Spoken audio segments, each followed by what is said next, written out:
Hello दोस्तों, आपके अपने चैनल जय कश्मीर जॉन में स्वागत है। तो चलिए देखते हैं आज क्लास 12 का ज्योग्राफी का 40 वेरी वेरी इंपॉर्टेंट क्वेश्चन। पहला क्वेश्चन की ओर चलते हैं। तो पहला क्वेश्चन क्या है, ज्योग्राफी शब्द किसने गढ़ा? जो तो इसका आपका हो जाए इरेटोस्थेनीज। अगले क्वेश्चन की ओर चलते हैं। तो दूसरा क्वेश्चन क्या है कि आधुनिक मानव भूगोल के जनक कौन है? आधुनिक मानव भूगोल के जनक कौन है? तो इसका आपका हो जाए फेडरिक। अगले क्वेश्चन की ओर चलते हैं। अगला क्वेश्चन क्या है, एंथ्रोपोजियोग्राफी नामक पुस्तक किसने लिखी? तो इसका आपका हो जाएगा रेड जेल। अगले क्वेश्चन की ओर चलते हैं। अगला क्वेश्चन क्या है, 1990 का दशक भूगोल के किस उपागमन के लिए जाना जाता है? जो 1990 का दशक है सो भूगोल के लिए किस उपागमन के लिए जाना जाता है? तो ये आपका हो जाएगा आधुनिकवाद। अगले क्वेश्चन की ओर चलते हैं। तो अगला क्वेश्चन क्या है, मानव भूगोल के अध्ययन की प्राचीन विधियां क्या है? मतलब मानव भूगोल का जो अध्ययन प्राचीन समय में कैसे किया जाता था? तो इसका आपका हो जाए विवरणात्मक उपागमन, परिस्थितिकी उपागमन और क्रमबद्ध उपागमन। उपरोक्त सभी हो जाएगा। अगले क्वेश्चन की ओर चलते हैं। अगला क्वेश्चन क्या है, सांस्कृतिक तत्व है। सांस्कृतिक तत्व क्या क्या है? तो ये मानव बस्तियां, जलवायु, जंतु। तो इसका आपका हो जाएगा मानव बस्तियां। अगले क्वेश्चन की ओर चलते हैं। अगला क्वेश्चन क्या है, विश्व में सर्वाधिक जनसंख्या केंद्रित है। विश्व में सर्वाधिक जनसंख्या केंद्रित है। विश्व में सबसे अधिक जनसंख्या कहाँ पाया जाता है? ये भी पूछ सकता है। तो आपका हो जाएगा मैदान में। अगले क्वेश्चन की ओर चलते हैं। तो अगला क्वेश्चन क्या है, अमेजन नदी बेसिन में किस तरह की जनसंख्या पाई जाती है? जो अमेजन नदी बेसिन है उसमें किस तरह का जनसंख्या पाया जाता है? तो आपका यहाँ हो जाएगा सघन जनसंख्या। अगले क्वेश्चन की ओर चलते हैं। अगला क्वेश्चन क्या है, निम्न में से कौन सा क्षेत्र कम घनत्व वाला नहीं है? निम्न में कौन सा क्षेत्र कम घनत्व वाला नहीं है, जहाँ पर जनसंख्या कम नहीं है? तो क्या हो जाए आपका ये दक्षिणी पूर्वी एशिया। अगले क्वेश्चन की ओर चलते हैं। तो अगला क्वेश्चन क्या है, सबसे अधिक जनसंख्या वाला महाद्वीप जहाँ सबसे अधिक जनसंख्या निवास करती है? तो वो क्या हो जाए हमारा एशिया। अगले क्वेश्चन की ओर चलते हैं। अगला क्वेश्चन क्या है, निम्न में से कौन सा एक जनसंख्या परिवर्तन का कारक नहीं है? किसके कारण है सो जनसंख्या परिवर्तन नहीं होता? अगर प्रवास करेंगे तो जनसंख्या परिवर्तन होगा। ये आवास में तो नहीं होगा। आवास है उससे जनसंख्या परिवर्तन नहीं। जन्म से भी बढ़ेगा और मृत्यु से क्या होगा, जनसंख्या घटेगा। बाकी आवास से कुछ नहीं होगा। तो ये आपका हो जाएगा आवास। अगले क्वेश्चन की ओर चलते हैं। अगला क्वेश्चन क्या है, निम्नलिखित में से कौन सा एक जन स्थानांतरण का अपकर्षक कारक नहीं है? अपकर्षक कारक क्या होता है कि जो अनुकूल जलवायु हो गया, ये सब क्या हो जाए अपकर्षक, जहाँ रहने के लिए अनुकूल होगा। तो यहाँ आपका नहीं बोल रहा है। तो यहाँ आपका हो जाए रहन सहन की निम्न दशा हो जाएगा। अगला ऑप्शन क्या है, रहन सहन की अच्छी दशा, शांति एवं अस्थायित्व अनुकूल। तो बोल रहा है नहीं। तो ये आपका हो जाए रहन सहन की निम्न दशा। अगले क्वेश्चन की ओर चलते हैं। अगला क्वेश्चन क्या है, विश्व में सबसे अधिक नगरीकृत देश है। विश्व में सबसे अधिक नगर किस देश में पाया जाता है? तो यहाँ आपका हो जाए ग्रेट ब्रिटेन।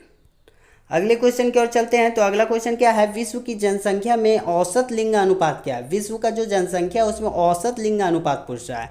तो कितना है? तो इसका आपका हो जाए 990।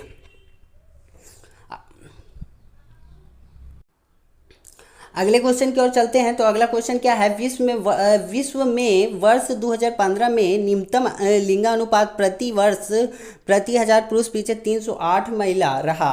कहाँ रहा ये जो दिया है ये आंकड़ा, ये कहाँ पे था? तो ये आपका हो जाएगा ये कतर में।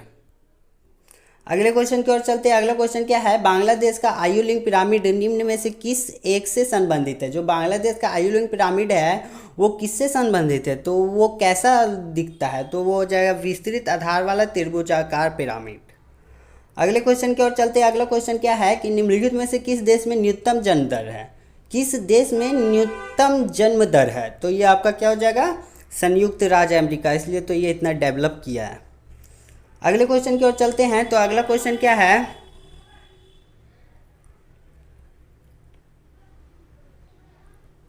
अगले क्वेश्चन की ओर चलते हैं। तो अगला क्वेश्चन क्या है, निम्नलिखित में से कौन सा आयु वर्ग अर्जक है? तो निर्भर है, मतलब ये वयस्क पर और वयस्क पर निर्भर है। तो ये आपका क्या हो जाएगा, ये 0 से 10 वर्ष। अगले क्वेश्चन की ओर चलते हैं। तो अगला क्वेश्चन क्या है, अगले क्वेश्चन की ओर चलते हैं। अगला क्वेश्चन क्या है, निम्नलिखित में से कौन सा देश उच्च मानव विकास वाला है? उच्च मानव विकास पूछ रहा है।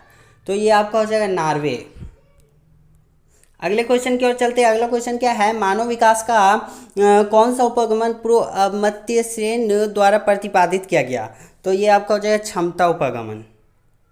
अगले क्वेश्चन की ओर चलते हैं, ये इंपॉर्टेंट नहीं, अगले क्वेश्चन की ओर चलते हैं, ठीक है। तो अगले क्वेश्चन की ओर चलते हैं। अगला क्वेश्चन क्या है, डॉक्टर महबूल उल हक मूल निवासी थे, ये कहाँ के रहने वाले थे? तो ये आपका हो जाएगा पाकिस्तान के रहने वाले थे। अगले क्वेश्चन की ओर चलते हैं। अगला क्वेश्चन क्या है, निम्नलिखित में से कौन सा देश उच्च मानव विकास सूचकांक वाला नहीं है? कहाँ पे उच्च मानव विकास सूचकांक वाला नहीं है? तो ये आपका हो जाएगा मिस्र।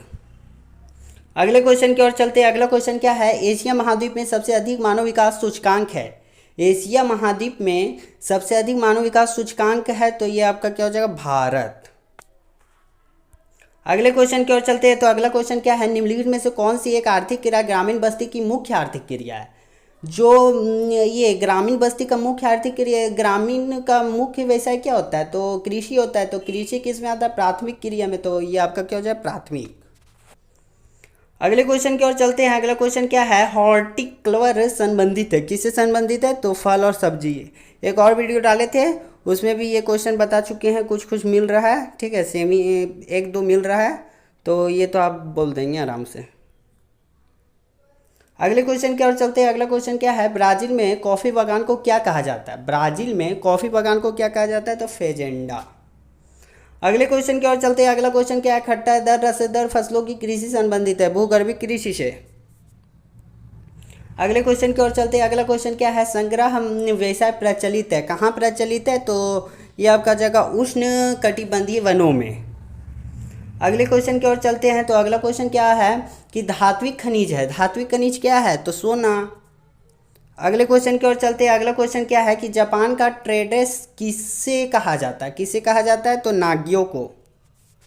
अगले क्वेश्चन की ओर चलते हैं। अगला क्वेश्चन क्या है, टोक्यो कंपनी किस देश की है? जो टोक्यो कंपनी है वो किस देश की है? तो ये आपका हो जाएगा। अगले क्वेश्चन की ओर चलते हैं। तो अगला क्वेश्चन क्या है, टोक्यो कंपनी किस देश की है? जो टोक्यो कंपनी है वो किस देश की है? तो ये आपका हो जाए जापान। अगले क्वेश्चन की ओर चलते हैं। अगला क्वेश्चन ये इंपॉर्टेंट नहीं है, आगे चलते हैं, ठीक है। तो अगला क्वेश्चन की ओर चलते हैं। अगला क्वेश्चन क्या है, निम्नलिखित में से कौन सा एक आधारभूत उद्योग है? आधारभूत उद्योग क्या होता है? ये जैसे लोहा इस्पात उद्योग ये सब हो गया, वो क्या करता है कि उत्पादन करता है लोहा का, उससे क्या बनता है, मशीन। तो मशीन जो बन रहा है वो नया उत्पादन हो रहा है। तो क्या बोल रहा है कि निम्नलिखित में से कौन सा एक आधारभूत उद्योग नहीं है? तो कौन सा हो जाएगा, ये आपका हो जाएगा वो ये लोहा इस्पात उद्योग तो हो जाएगा, लोहा का है। वस्त्र उद्योग की मशीन, वो भी लोहा का होता है। वस्त्र उद्योग क्या हो जाएगा, वस्त्र उद्योग हो जाएगा आपका। अगले क्वेश्चन की ओर चलते हैं। अगला क्वेश्चन क्या है, निम्नलिखित में से कौन सा औद्योगिक अवस्थापना का प्रमुख कारक नहीं है? माने उद्योग को स्थापना करने का प्रमुख कारक नहीं है, अगर वो नहीं भी रहेगा तो चलेगा। तो क्या है, तो जनसंख्या घनत्व। किसी भी उद्योग को स्थापना करने के लिए बाजार भी चाहिए, पूंजी भी चाहिए, ऊर्जा भी, लेकिन जनसंख्या घनत्व तो चाहिए क्या? नहीं। अगले क्वेश्चन की ओर चलते हैं। अगला क्वेश्चन क्या है, निम्नलिखित में से कौन सा खनन नगर है? अगले क्वेश्चन की ओर चलते हैं। अगला क्वेश्चन क्या है कि निम्नलिखित में से कौन सा खनन नगर है? खनन नगर बोल रहा है, तो आपका यहाँ हो जाएगा ब्रोकन हिल। अगले क्वेश्चन की ओर चलते हैं। अगला क्वेश्चन क्या है, पर्वतीय प्रदेशों में किस प्रतिरूप का अधिवास पाया जाता है? जो पर्वत वाला प्रदेश होता है उसमें किस रूप का अधिवास पाया जाता है? तो सीढ़ी नुमा, क्योंकि वो पर्वत होता है तो उस पर उसी तरह का दिखेगा। अगले क्वेश्चन की ओर चलते हैं। अगला क्वेश्चन क्या है, नदियों के डेल्टाई भाग में कौन सा प्रतिरूप पाया जाता है? नदियों का जो डेल्टाई भाग होता है उसमें किस रूप का प्रतिरूप पाया जाता है? डेल्टाई भाग में कौन सा प्रतिरूप पाया जाता है? तो ये आपका हो जाए पंखा। अगले क्वेश्चन की ओर चलते हैं। अगला क्वेश्चन क्या है, मेगानगर की जनसंख्या कितनी होती है? जो मेगानगर होता है वो उसकी जनसंख्या कितना होती है? तो 50 लाख से अधिक होती है। अगले क्वेश्चन की ओर चलते हैं। अगला क्वेश्चन क्या है, निम्नलिखित में से कौन सा औद्योगिक नगर है? कहाँ पे उद्योग ज़्यादा पाया जाता है, किस नगर में? तो ये आपका हो जाए जमशेदपुर। हेलो दोस्तों, आज का वीडियो यहीं समाप्त होता है। अब मिलते हैं अगले वीडियो के साथ। अगर वीडियो अच्छा लगा हो तो चैनल को सब्सक्राइब कर ले, क्योंकि अगला क्वेश्चन आने वाला है जो वेरी वेरी इंपॉर्टेंट।